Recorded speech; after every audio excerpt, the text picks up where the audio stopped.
Krishna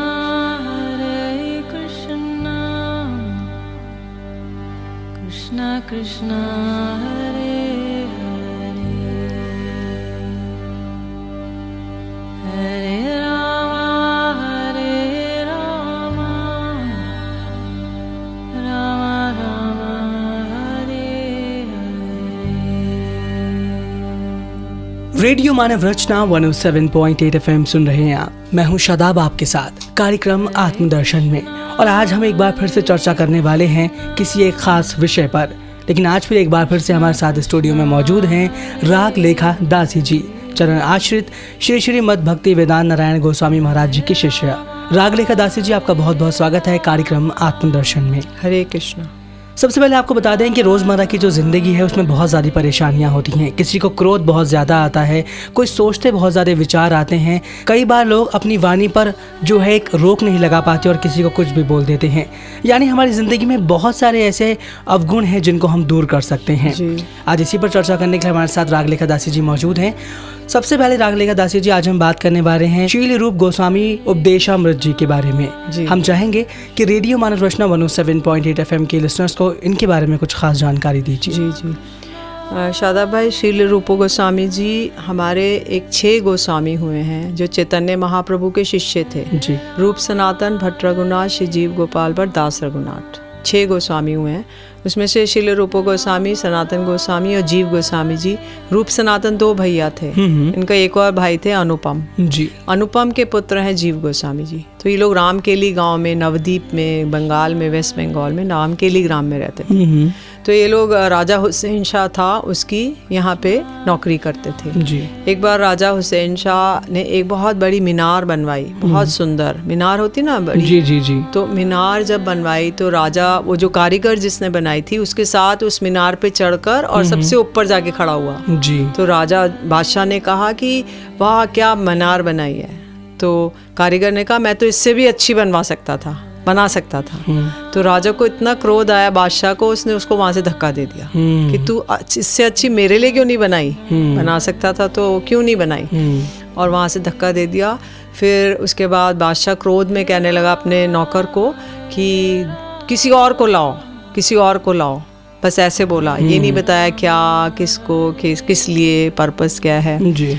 तो वो नौकर तो थर थर कांपने लगा, वो चला नीचे गया और वो रोता रोता जा रहा था, पता नहीं क्या कह रहे हैं, अगर मैं नहीं करूँगा तो मुझे भी सूली पे लटका देंगे।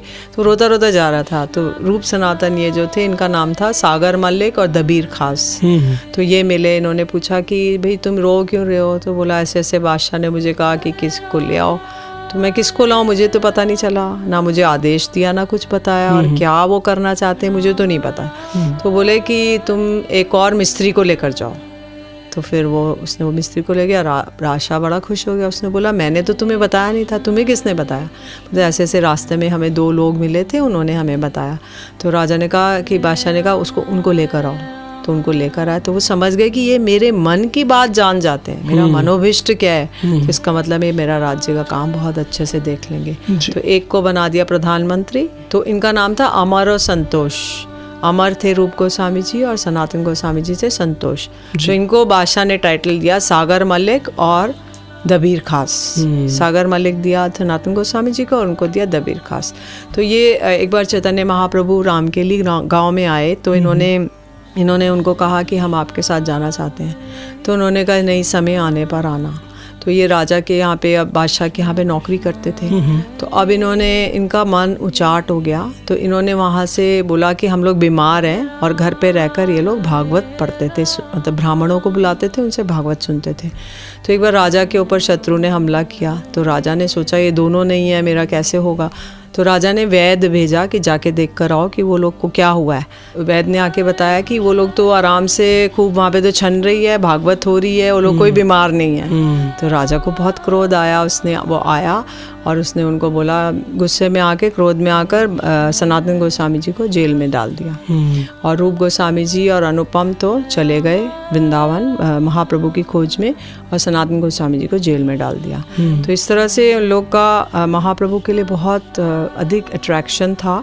तो इन्होंने मतलब साधक के रूप में या वैसे ये राधा कृष्ण लीला में रूप मंजरी हैं, लेकिन साधक के रूप में आके इन्होंने एक साधन करके दिखाया जी। और हम लोगों को उपदेश दिया कि हमें क्या क्या डूज एंड डोंट्स, कि साधन भजन करते हुए या हमें रोजमर्रा की लाइफ में और क्या नहीं, क्या करना चाहिए और क्या नहीं करना चाहिए, किसका क्या करने से हमारा जीवन और अच्छा सुधरेगा और क्या नहीं करना चाहिए, डूज एंड डोंट्स को इन्होंने बताया।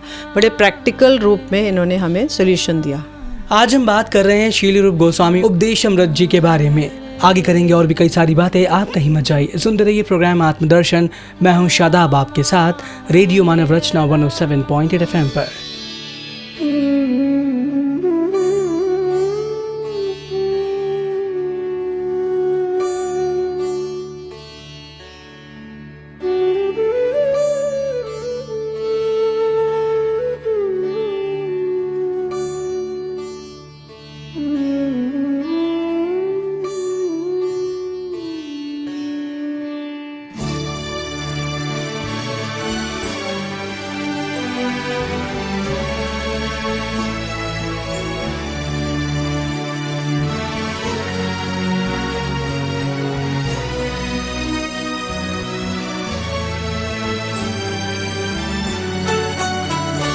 अच्युतं केशवं कृष्णदामोदरं रामनारायणं जानकीवल्लभम्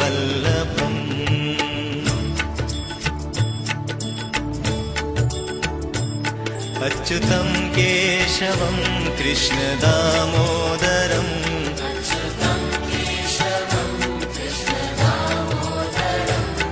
रामनारायणं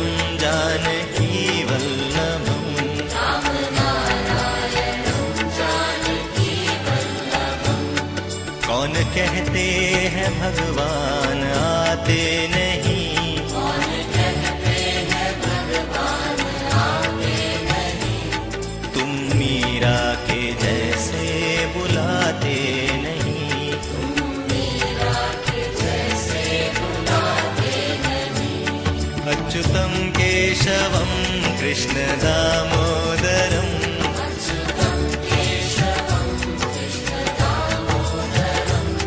रामनारायणं जानकीवल्लभम्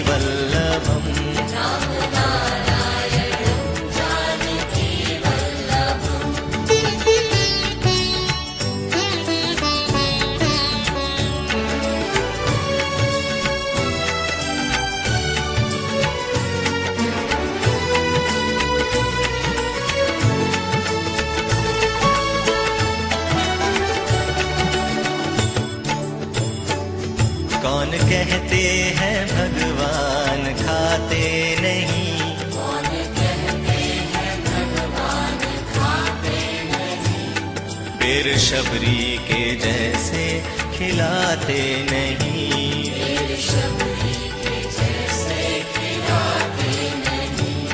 अच्युतं केशवं कृष्ण दामोदरम्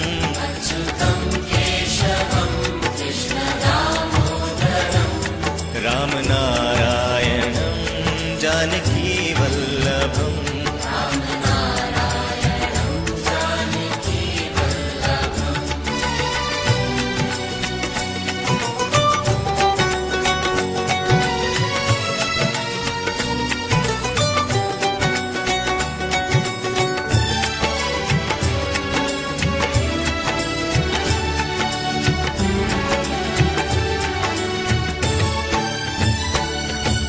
कहते हैं भगवान सोते नहीं, कौन कहते हैं भगवान सोते नहीं, माँ यशोदा के जैसे सुलाते नहीं, माँ यशोदा के जैसे सुलाते नहीं। अच्युतं केशवं कृष्ण दामोदरम्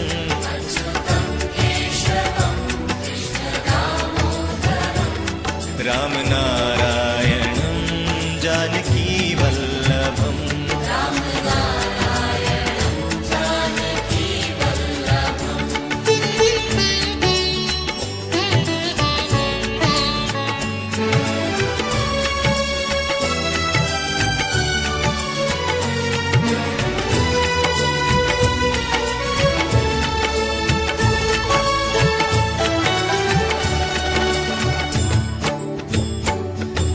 कहते हैं भगवान नाचते नहीं, कौन कहते हैं भगवान नाचते नहीं, गोपियों की तरह तुम नचाते नहीं, गोपियों की तरह तुम नचाते नहीं, Achyutam Keshavam Krishna Damodaram,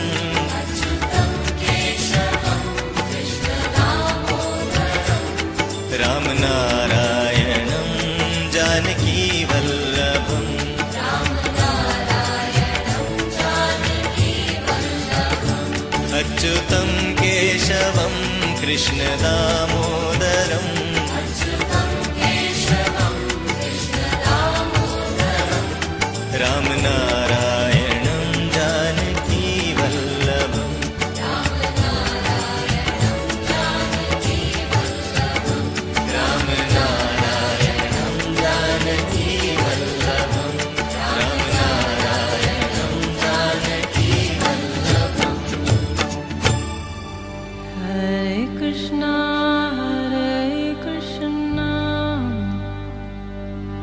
Krishna Krishna Hare Hare, Hare Rama Hare Rama, Rama Rama Hare Hare।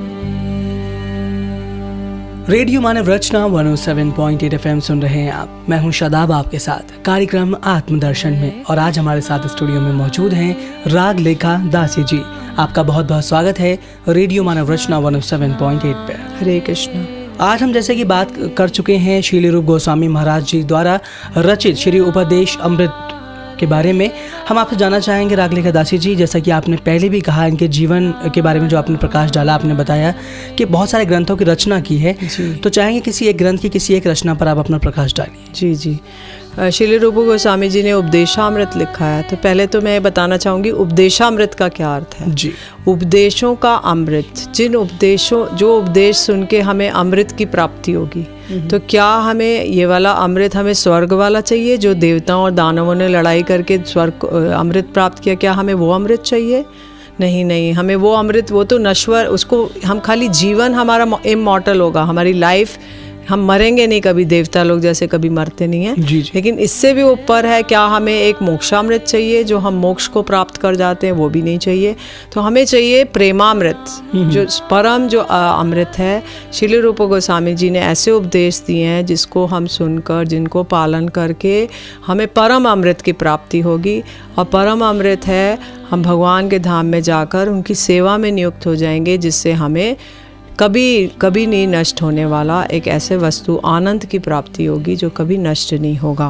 तो ये उपदेशों का अमृत है, तो ये हमें प्रदान करेगा एक ऐसी इटर्नल ब्लिस जो कि हमें हमेशा हमारे साथ रहेगी। तो इसी में उन्होंने फर्स्ट श्लोक में डिस्क्राइब किया है, 6 वेगों के बारे में डिस्क्राइब किया है। वाचो वेगम मनसः क्रोधा जीवा उदरूपस एतान वेगान यो विश्येत सर्वाम अपिमाम स पृथ्वी शिष्यात। तो बोल रहे हैं श्रील रूप गोस्वामी जी कह रहे हैं, पहले तो ये जाने वेग क्या होते हैं। तो वेग ऐसे होता है, जैसे मान लो आप भाखड़ा नागल डैम है, तो वहाँ पे आप एक वो बना देते हैं, बांध बना देते हैं, डैम बना देते हैं और पानी के फोर्स को रोक लेते हैं। तो जब अगर डैम टूटता है तो पानी इतनी जोर से वेग से थर्स्ट से निकलता है कि सब कुछ नष्ट कर देता है। जी। तो ये है वेग। जी। तो हमारे शरीर के अंदर, मन के अंदर, हमारी इसमें बहुत सारे वेग हैं।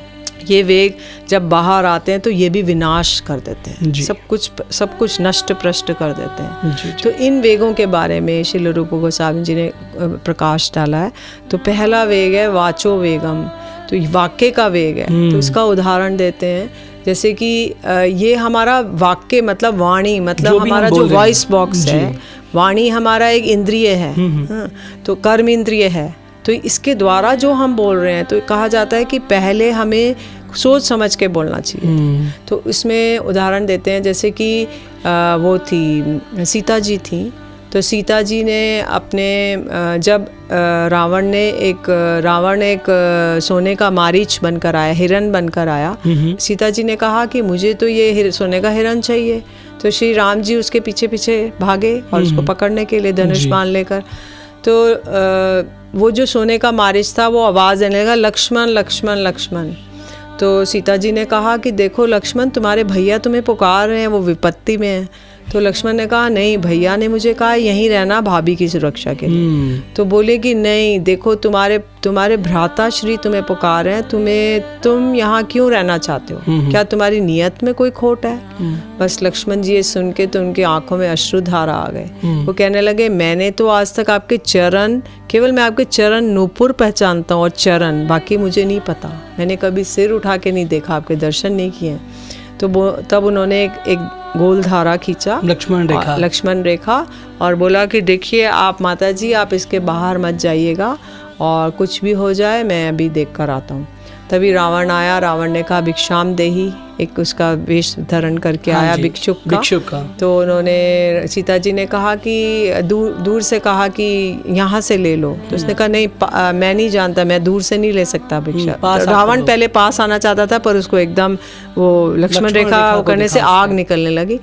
तो उसने कहा कि बाहर आके दो मुझे। तो बाहर आ गई और उनका अपहरण हो गया। तो ये है वाक्य वेग, जिसकी वजह से उनको अपहरण हो गया और इतना बड़ा युद्ध हो गया। और रावण के 1.25 लाख नाती, 1 लाख पूत 1.25 लाख नाती, जिसके घर में दिया ना बाती। तो ये नष्ट हो गया सारा कुछ रावण का वो। उसके बाद एक और आता है द्रौपदी जी का। जब पांडवों ने इंद्रप्रस्थ में महल अपना बनवाया, तो उसमें बड़ा तिलस्मी महल था, मतलब दिखता कुछ था, होता कुछ था। तो दुर्योधन वहां आके देखने आया महल। तो उसने दूर से सोचा ये थल है, मतलब जमीन है, लेकिन वो पानी था। तो उसमें जा गिरा। तो ऊपर से द्रौपदी जी अट्टारिका में से अपनी सखियों के साथ बैठी थी। तो उन्होंने कहा अरे अंधे का पुत्र अंधा, और वो हंसने लगी। तो दुर्योधन को तो बस आग बबूला हो गया। उसने तभी से उसने निर्णय कर लिया कि मैं इसको सीख दे के रहूंगा द्रौपदी को। तभी जिसकी वजह से उनका भरी सभा में चीरहरण किया और इतना बड़ा कुरुक्षेत्र कौरव पांडव का युद्ध हो गया। तो यह वाक्य वेग, जिसकी वजह से उनको इतना बड़ा भीषण विनाश हो गया। तो यह है वेग। अगर ये अंदर रख लेते वो बातों को, तो ये स्थिति नहीं आती। तो हमारे एक वैष्णव हैं, वो बोलते हैं कि देखो सुनो बोलो मत, कि तुम देखो सुनो क्या हो रहा है, पर उसको बोलने से प्रॉब्लम हो सकती है। तो इसलिए हमें सोच समझ कर बोलना चाहिए। लेकिन इस जगत में अभी के युग में मैं देख रही हूँ कि सबसे बड़ा जो एंजॉयबल है वो है टॉक, सेल फोन, ये बस चैट एंड टॉक, यही हम कर रहे हैं और कुछ हम नहीं सोच पा रहे हैं। रेडियो मानव रचना 107.8 FM पर मैं हूं शादाब, आपके साथ कार्यक्रम आत्मदर्शन में। और आज हमारे साथ स्टूडियो में मौजूद हैं रागलेखा दासी जी।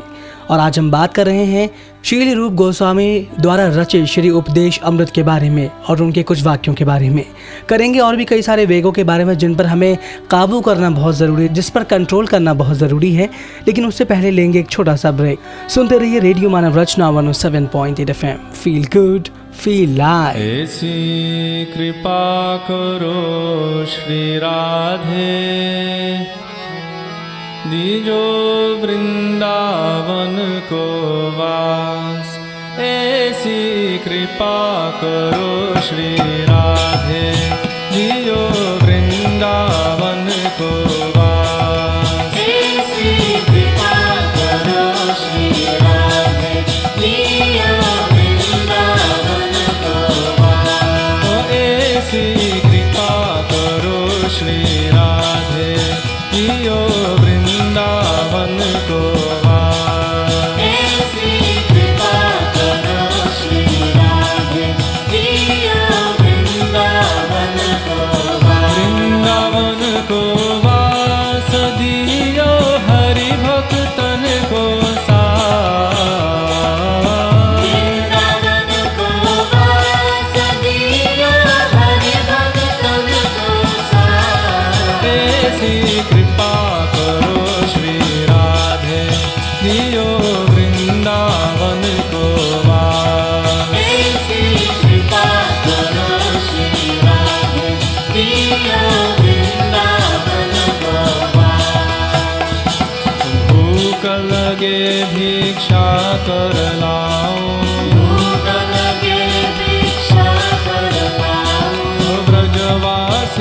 के टुकड़ा पाऊं, ब्रजवासिन के टुकड़ा पाऊं। प्यास लगे जमुना जल पी के निधुवन करूं निवास। प्यास लगे जमुना जल पी के निधुवन करूं निवास। ऐसी कृपा करो श्री राधे, जियो वृंदावन को वास। ऐसी कृपा करो श्री राधे, जियो वृंदावन को वास। गोवर्धन परिक्रमा लगाऊं, गोवर्धन परिक्रमा लगाऊं। मानस गंगा प्रेम से नहाऊं, मानस गंगा प्रेम से नहाऊं। राधा कुंड और कृष्ण कुंड में नित्य करूं स्नान। राधा कुंड और कृष्ण कुंड में नित्य करूं स्नान। ऐसी कृपा करो श्री राधे, जियो वृंदावन को वास। ऐसी कृपा करो श्री राधे, जियो वृंदावन को वास। ओ नंद गाँव बरसाने जाऊं, नंदगांव बरसाने जाऊं। ओ राधे जी के दर्शन पाऊं, राधे जी के दर्शन पाऊं। गहवर वन परिक्रमा लगाऊं, गहवर वन परिक्रमा लगाऊं। दान कुटी और मान कुटी पे देखूं रास विलास। दानकुटी और मानकुटी पे देखूं रास विलास। ऐसी कृपा करो श्री राधे, जियो वृंदावन को वास। ऐसी कृपा करो श्री राधे, जियो वृंदावन को वास। नंद बाबा के द्वारे जाऊं, नंद बाबा के द्वारे जाऊं। दाऊ भैया के दर्शन पाऊं, दाऊ भैया के दर्शन पाऊं। ओ पावन सरोवर प्रेम से नहाऊं, पावन सरोवर प्रेम से नहाऊं। बांके बिहारी के दर्शन पाके है जय पूरनया। बांके बिहारी के दर्शन पाके है जय पूरनया। ऐसी कृपा करो श्री राधे, जियो वृंदावन को वास। ऐसी कृपा करो श्री राधे, जियो वृंदावन को वास। वृंदावन को वास दियो हरि भक्तन को साथ। वृंदावन को वास दियो हरि भक्तन को साथ। ऐसी कृपा करो श्री राधे, जियो वृंदावन को वास। ऐसी कृपा करो श्री राधे, जियो वृंदावन को वास। ओ ऐसी कृपा करो श्री राधे, जियो वृंदावन को वास। ऐसी कृपा करो श्री राधे, जियो वृंदावन को वास। हरे कृष्णा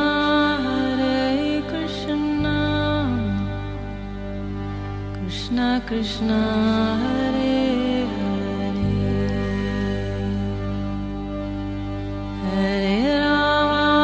हरे राम राम राम हरे हरे। रेडियो मानव रचना 107.8 FM सुन रहे हैं आप। मैं हूं शादाब आपके साथ कार्यक्रम आत्मदर्शन में, और आज हम बात कर रहे हैं श्री रूप गोस्वामी द्वारा रचित श्री उपदेश अमृत जी की वाणी के बारे में। और इसी पर चर्चा करने के लिए हमारे साथ स्टूडियो में मौजूद हैं राग लेखा दासी जी। आपका बहुत बहुत स्वागत है एक बार फिर से कार्यक्रम आत्मदर्शन में। हरे कृष्ण। ब्रेक पे जाने से पहले आपने कहा कि जो हम वाणी बोलते हैं, अगर उस पर हम अपना वेग ना रखें, उस पर अपने कंट्रोल ना रखें, तो बहुत बड़े बड़े जो युद्ध हैं वो हो सकते हैं। और इतिहास इसका गवाह है कि कई बार वाणी पर जो हमने विराम नहीं लगाया, उसको नहीं सोचकर बोला, तो बहुत भयानक इसके परिणाम हमें देखने को मिले हैं। आपसे जानना चाहेंगे, आपने कहा था कि क्रोध वेग भी है, उदर वेग भी है, जानना चाहेंगे क्रोध के बारे में आप क्या कहना चाहेंगे? जी। देखिए शादा भाई, क्रोध जो पहले है वो हमें नष्ट करता है, दूसरे को नष्ट नहीं करता। कामेश क्रोधेश रजोगुण समुद्भवा। तो जो ये क्रोध है, काम है, ये सब रजोगुण से उत्पन्न होते हैं, और ये तमोगुण रजोगुण से उत्पन्न होते हैं।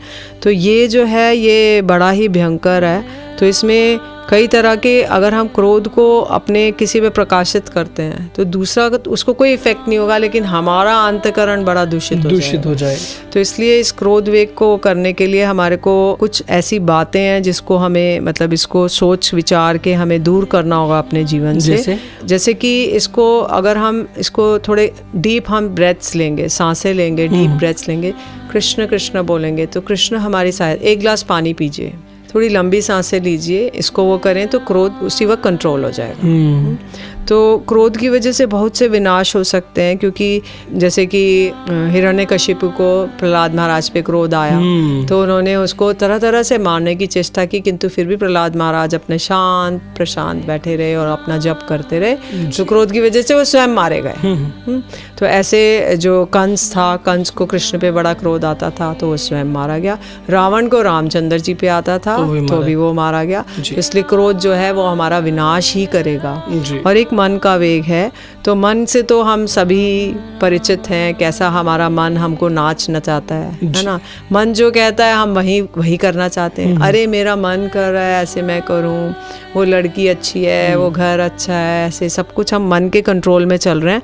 तो मन एक्चुअली एक सर्वेंट है, आत्मा उसका मास्टर है। पर अभी हम मन को ही मालिक माने बैठे हैं, क्योंकि आत्मा सो रही है। तो जिस दिन आत्मा जग जाएगी, मालिक जग जाएगा, मन अभी मनमानी कर रहा है, संकल्प विकल्प करता है, कुछ भी करता रहता है, यहाँ चलो, ऐसे करो, वैसे करो। मैं जैसे कि एक मालिक सोया हो तो नौकर अपनी मनमानी करता है, वो अपने सारे गांव वालों को बुलाता है, घी खाता है, खूब मिठाई खाता है, सारा घर का सामान खा जाता है। तो ऐसे ही हमारा मन भी अपनी मनमानी कर रहा है। जब इसका मालिक आत्मा जागृत होगी तब मन उसके कंट्रोल में आ जाएगा, तब उसको सही सत और असत का विवेक बुद्धि जागृत होगी। तो इसलिए इस मन को कंट्रोल करना बड़ा आवश्यक है। तो मन के वेग से तो हम लोग सभी पीड़ित हैं। पूरा हमारे कलयुग के प्रत्येक जीव मन के वेग से पीड़ित है। क्रोध का वेग हो सकता है किसी में हो, किसी में ना हो। वाचो वेगम भी सभी पीड़ित हैं। तो इसलिए हम इन तीनों वेगों को यदि हम देखें तो हम लोग बहुत ज़्यादा इससे विचलित हैं, किंतु फिर भी चेष्टा करेंगे कि इनको कंट्रोल करने की। आपसे जानना चाहेंगे एक सवाल की, जैसा कि आपने कहा कि क्रोध वेग, अगर हम क्रोध पर जिस टाइम भी हमें क्रोध है, जिस टाइम भी हमें गुस्सा, अगर हम उस पर कंट्रोल कर लें, हरि भजन करें या फिर हरि का नाम लें या फिर ठंडा एक गिलास पानी ले लें, तो कंट्रोल किया जा सकता है। लेकिन अगर हम क्रोध पर अपना वेग नहीं रख पाएंगे, उस पर कंट्रोल नहीं रख पाएंगे, तो वो हमारा ही विनाश करेगा। लेकिन आज के वक्त में देखा जाता है कि लोग जो हैं वो जब तक क्रोध नहीं करते तब तक सामने वाला उनकी बात समझता नहीं है। या फिर लोगों की कमजोरी बन चुका है क्रोध। उनको लगता है कि जब तक वो क्रोध नहीं करेंगे सामने वाला उनकी बात मानेगा नहीं, उसको समझेगा नहीं। आपसे जानना चाहेंगे, रोजमर्रा की जिंदगी में देखा जाता है कि अगर कोई माता पिता अपने बच्चे को कुछ बताना चाहते हैं तो प्यार से जब तक समझाते हैं बच्चा नहीं समझता, लेकिन जैसे ही क्रोध करता है वो समझ जाते हैं। सेम यही चीज आजकल ऑफिस और कॉर्पोरेट्स में भी देखी जा रही है। तो आप जानना चाहेंगे, रोजमर्रा की जिंदगी में इस तरह से क्रोध जो आता है उस पर किस तरह से काबू पाया जाए? देखिए शादाब भाई, आपने बहुत अच्छा प्रश्न किया। तो इसमें जो जहाँ तक माता पिता और छोटे बच्चों का सवाल है, उसमें तो शासन करना पड़ेगा। क्रोध से नहीं, किंतु जितना भी वो मान जाए, नहीं तो डरा के धमका के जैसे भी वो करना वाजिब है। क्योंकि एक चाणक्य नीति में भी लिखा है कि जो हमें एक आयु तक, मतलब जब तक वो टीनेज नहीं होते तब तक उन पे शासन करना पड़ेगा। क्योंकि यदि हम नहीं करेंगे तो वो उस चीज़ को एक्सेप्ट नहीं करेंगे। तो जैसे कच्ची मिट्टी होती है तो उसको ढालना पड़ता है, तो जब वो पक जाती है तो उसके बाद हम कुछ नहीं कर सकते, मुश्किल होता है। तो इसलिए एक एज तक हम करेंगे, टीनेज तक, उसके बाद हम उनकी फ्रेंड बन जाएंगे और उसके जब एक 21-22 के बाद उनका सुझाव लेंगे। तो ये चाणक्य नीति है। तो अब हम कॉर्पोरेट्स और इनकी बात कर रहे हैं, तो इसमें ये देखिए, आप जैसी अपनी इमेज बना लेंगे वैसा ही होगा। अगर आप एक सात्विक प्रकृति के हैं तो आपकी सात्विक तरह से ही लोग बात मान जाएंगे। बिल्कुल। लेकिन अगर आप वो बोला survival of the fittest, competition for survival, हम प्रशुवृत्ति बना लेंगे तो वो तभी उसी बात से लोग डरेंगे, बाकी टाइम आपसे डरेंगे नहीं। तो इसलिए ये it depends on how we create our own image. तो अगर हम उस तरह का एक ऑरा और उस तरह का व्यवहार रखेंगे जो कि हम भगवान का नाम करने से ही डेवलप हो सकता है, और वैसे होना बड़ा कठिन है। जी। रेडियो मानव रचना 107.8 FM पर मैं हूँ शादाब आपके साथ। आज हम बात कर रहे हैं राग लेखा दासी जी से श्री रूप गोस्वामी महाराज द्वारा रचित श्री उपदेश अमृत के बारे में। जैसे हमने आज बात की वाचो वेग के बारे में, क्रोध के बारे में, किस तरह से मन पर काबू पा जाए इसके बारे में करेंगे अपने अगली श्रृंखला में। इसके आगे कई सारे और भी वाक्यों के बारे में, लेकिन उससे पहले यहाँ लेंगे आपसे इजाज़त। और राग लेखा दासी जी, आपका तहे दिल से शुक्रिया अदा करना चाहेंगे कि आज आप रेडियो मानव रचना 107.8 FM में आई और आपने इतने जो ज़रूरी चीज़ें जो हमारी ज़िंदगी में हमेशा आती हैं लेकिन हम उन पर विचार नहीं करते, इस विषय पर इतनी चर्चा की, इसके लिए बहुत बहुत शुक्रिया। हरे कृष्ण। तो दोस्तों, अपनी ज़िंदगी की एक नई शुरुआत कीजिए। जैसे पुराने ज़माने में भी कहा जाता था और आजकल भी कहा जाता है कि तोल मोल के बोल।